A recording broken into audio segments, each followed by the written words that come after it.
The Denver debate began with a friendly handshake, but it didn't take long for President Obama and Mitt Romney to engage on the top issue in the campaign, the economy. There's no question in my mind that if the president were to be reelected, you'll continue to see a middle-class squeeze, with incomes going down and prices going up. I'll get incomes up again. You'll see chronic unemployment. We've had 43 straight months with unemployment above 8%.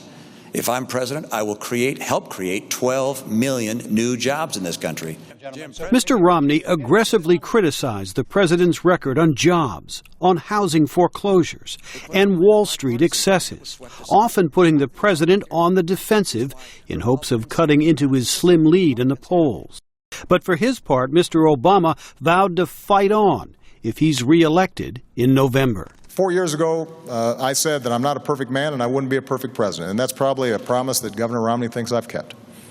But I also promised that I'd fight every single day on behalf of the American people, and the middle class, and all those who are striving to get in the middle class. I've kept that promise.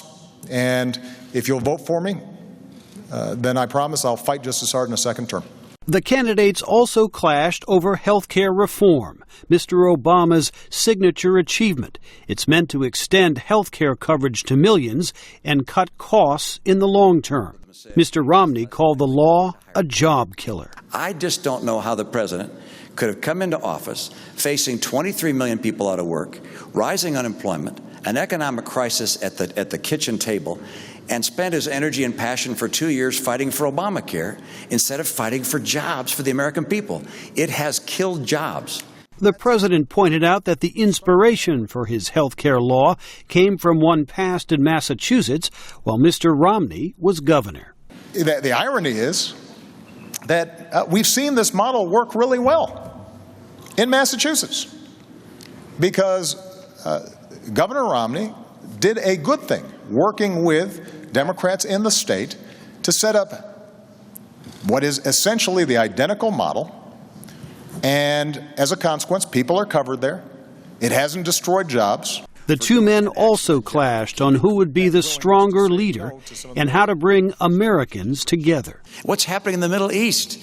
There are developments around the world that are of real concern.